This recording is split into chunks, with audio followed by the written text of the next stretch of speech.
Hey guys, and welcome to another video from the Parrott Bros. Today we're going to be doing a video on top, cheap and easy modifications for the Audi B8. This will cover the A4, S4, and a lot of it will cover the S5 and other sort of similar models as well. So these are all things I've done to my car, so I know they work and I know they're cheap. So let's get stuck into it.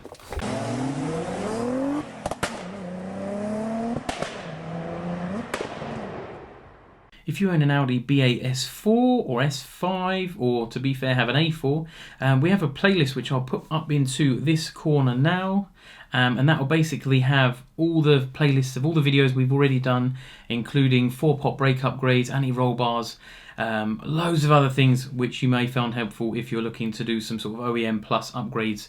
Right, so let's jump straight into a controversial one. Now, I love them, a lot of people hate them. Let me know what you think down in the comments, because it's always great to have a bit of a poll, like to know who likes what and who doesn't. And that is paddle extensions. Now, if you've got a S-tronic, you'll have the paddle option on your steering wheel. Now, the paddles barely protrude the sort of the sides of the steering wheel, and I don't like that. I like to be able to, even if you're turning the wheel, just to be able to give it a quick flick if you want to drop it down a gear. So I've gone for the aluminium, brushed aluminium. They're sort of like a black brushed aluminium finish. They cost me 30 quid. They took about 5 minutes to fit, and I think they look absolutely brilliant. You can get loads of different colours. You can get red, you can get anodized silver, blue, you can get the black, you can get brushed, you can get carbon. Looking at the prices online, I mean, I picked mine up for 25-30 quid on eBay. You can get them from a company called Pin Alloy. I found they do loads of different colours, different shapes. They do carbon, they do aluminium. You can get them from Amazon. There's loads of places. All you got to do is be wary when you're buying them, because there's two different types. So they show you a demonstration on fitting as to how the shape should be. Just double check that, and it's an easy. Literally, they just 3M sticky tape on. I've had on mine for over a year. It sits in the sun all day, every day, and they are still as tight now as the day they were fitted. I'll pop some pictures up just to show you guys what I've got on mine. But like I said, first one, straight out the gate, rate or hate. Let me know in the comments what you think about paddle extensions. Love them or hate them. Let's hear it. Right, let's jump on to number 2 now. Sound and Bluetooth and things like that in any car nowadays is a massive discussion. The Audi, they're a bit behind with the times. I mean, mine's a 2010, and you'd kind of expect it to be a reasonably good Bluetooth setup with playback with music, which it's not. It's got Bluetooth phone. I believe it's an AMI mine. It's got the controls in the center here, next to you behind the gear shifter, but mine's got the jukebox, which means it's got 2 SD card slots below a flap that drops down in the dash, but it doesn't have Bluetooth playback off the phone, which is terrible, because obviously if you've got Spotify or Apple Music Play, whatever you want to, even if you want to watch Parrott Bro YouTube videos and listen to them while you're driving, that is something nice to do. Now, mine can't do that. Now, I looked at putting different head units in, but the problem is, because obviously the screen is mounted in the dash, that is going to be rather expensive. You can buy Apple CarPlay items, but that looked like quite a pain in the bum as well. I spoke to a local company to myself, which is called Impulse Electronics, and they hooked me up with a Bluetooth connection which goes into the AMI port in the glove box. If you've got one, open the glove box on the left hand side. I'll put a picture up now, and there's a little socket, and it takes a Bluetooth extension, and now as soon as I open the door to the car, it pairs my phone. By the time I've started the car, it's already got playback from my phone onto the music center in the car, which is amazing. It automatically picks up the normal car Bluetooth, will automatically pick up my phone and answer calls as it would normally, so you can answer and decline off of your steering wheel, but you can also play music. Now, the only downside to this is you have to skip tracks on your phone. So if you're driving, you're not supposed to be touching your phone, you can't skip tracks, but you can also sort of use the DAB radio apps, so you can listen to the DAB radio if you don't have that in your car, which I don't, via the Bluetooth. So for £40, that was what I paid for it at Impulse. I believe I'll put the details in the description below for the actual model of the one I've got, because if you've got the same setup as me, you can just jump online and buy that now. They're about £40, but I'd recommend checking. Either give Impulse in Watford a call, or Speak to the companies online before you buy it. Just make sure that your AMI is compatible with that. But it is a brilliant system. I've had it nearly a year and it's never let me down. Works straight away every single time. Sometimes it's annoying because I'll be listening to stuff in my headphones. I'll open the boot to my car and it'll automatically put my phone into the car. But when you're driving, it is absolutely perfect. Right, number 3. This is another one for the S-Tronic boys. Sorry if you got a manual. A couple of these are for the S-Tronic. There's plenty of stuff that's not. But this is the gearbox insert now, or transmission insert. You can buy it from a range from £30 up to, I think 034 one is over £100. The one I use, Dark Side Developments, £35, comes with the new bolts. So you use brand new bolts, you don't have to worry about reusing the old ones, and it is literally a 15-minute job. If you've got the car parked on a flat, jack it up, axle stands, underneath, literally just undo the 2 bolts. I'll put a picture up. I've also made a video of me actually swapping it over. But you literally just undo the 2 bolts, take the bracket off, slide the insert in, put the 2 new bolts in, torque it up, and that is it. And it makes a massive difference. The car, it's really hard to explain. If you own a BAS4 S-Tronic and you haven't got this insert, you'll know exactly what I mean.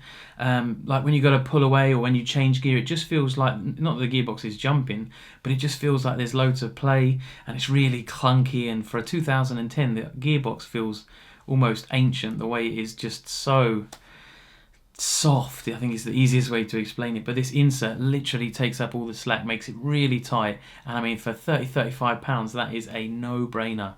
If you haven't done it already and you've got an S-Tronic, get onto Dark Side Developments, get yourself one ordered, or jump on eBay, ECS Tuning. There's loads of companies that do it, but like I said, Dark Side Developments, £30-35, or if you like an 04 Motorsport or something a bit more flashy, then obviously expect to pay a bit more. Now, number 4, this one is a little bit more of a 2-parter, because you can buy the parts separately, so they're sort of like a 2-parter. It's not over £100. The first one is an air filter. Now, the airbox in these BAS4s is brilliant. MRC map cars in stage 2, which is nearly 500 horsepower, and they use the original airbox. So the airbox is quite well designed by Audi, but they do recommend a high flow air filter. Now their air filter is just under £60. You can also get a K&n air filter for £60, and that literally, you just undo the screws on the top of your box, lift the box out. I'll put a picture up for you now. You lift the box lid up, and the filter actually mounts into the airbox. You don't even see it. I'll show you a picture of the difference between the original and the K&n, and this just helps the car breathe a little. It's something they recommend when you do a stage 1 or a stage 2 remap, but if you're a car guy, air filters, everyone loves an air filter. It's it's just one of those things you do when you buy a car, you fit an air filter. But yeah, air filter. And the other thing, the 2-parter, is the silicone hose. Now this you can buy carbon hard pipe, you can buy silicone hoses, and this is the accordion hose which goes between the airbox to the throttle body. Now the original one is an accordion plastic hose which isn't smooth on the inside, it has ribs, so which obviously restricts the airflow. It also has a resonator to reduce some sound. Now if you put a K&n air filter on and you put a silicone or hard pipe between the airbox and the throttle body, you'll actually get a little bit of a whining noise without getting any heat soak. I'll explain the heat soak in a second, but basically I found the silicone tip. I bought one second hand, I got it for £50. The air filter I bought new because obviously I didn't really want to buy a second hand one. So I mean £90, £60 is the silicone one. Sorry, what am I talking about? I bought my silicone one for £50 second hand, but you can buy a brand new one, forged one, £90. There might be other companies out there selling them cheaper, but you want to buy a reasonable grade silicone because you don't want it collapsing under pressure. But yeah, so obviously £90 for a silicone tip, for silicone pipe, and £60 for the filter, so £150. But it is a 2-part. You don't have to buy them at the same time. But yeah, so that is those two. Well worth it. Now heat soak, there's a lot of controversy in the BAS4 tuning world, and obviously you can fit, they do a whole range of, I'll do a specific video solely on air intakes, but there has been some controversy about heat soak and if it draws in hot air, because obviously it's not an enclosed filter and these engines do run really hot. But obviously MRC, like I said, they've got proven figures using air boxes with a silicone hose and a filter. So for the argument of cheap modifications for this video, and I've got it myself, and I can say it works absolutely fine. I've had a stage 1 remap and it's certainly done well. So that is the intake pipe, which is about £90, £100, and a K&n or high flow air filter which goes inside the box is about 50-60 quid. Right, let's jump on to number 5. Now, this is a real simple one. If you're a car guy, I'm sure you've done this 100 times already. But this is Caliper Painting. Real simple, especially if you've got a bit of time on your hands, like at the moment if you're on lockdown and you can't leave your house and you want to do a few bits on the car. Get on Halfords online or jump onto Amazon or eBay and get yourself some Caliper paint. Make sure it is Caliper paint, heat resistant or high heat performance. It's about 10 or 15 quid, and it just really sets the wheels off on the car. Even if you just went black like I've got, just nice and stealth, looks clean, nice little, not even a modification, it just makes it look nice. Makes it look nice and new. Nice easy one. I'll throw in a couple of little bonus ones for this video. And one of them is badges. Now, the V6T I quite like, even though it's not a turbo, which V6T, I guess it's V6 turbo, bit strange.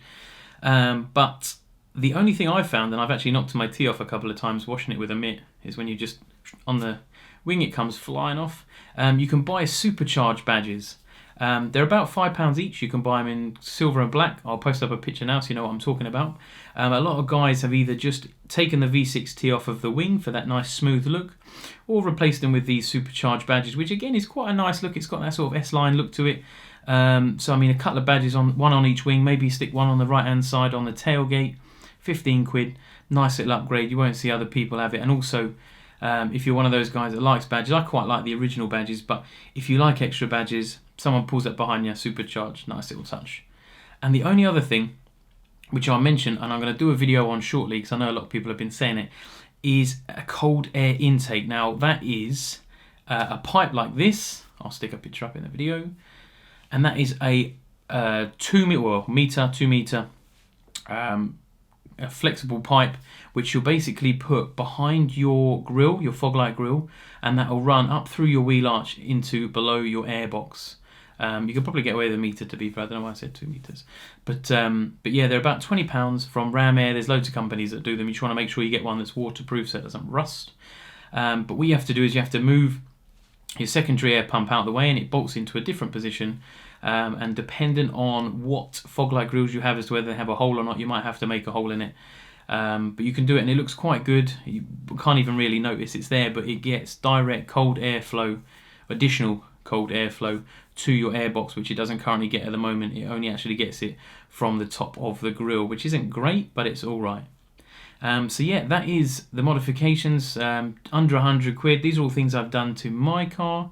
I love it. There's loads more in there. If I haven't mentioned something and there's something that you've done to your car or that you'd like to do and it's under 100 quid, put it in the comments. I'd love to hear it. It's always nice to have extra things to do to your car, and I'm sure everyone else would really appreciate it. I will be doing another video for items which are over 100 quid, which are popular in the BA S4, S5 world. Just as a little sneak peek, it's one of those things like large front honeycomb grills and all that good stuff. But we'll save that for the next video. Thanks for watching, guys. That's another video from the Parrott Bros.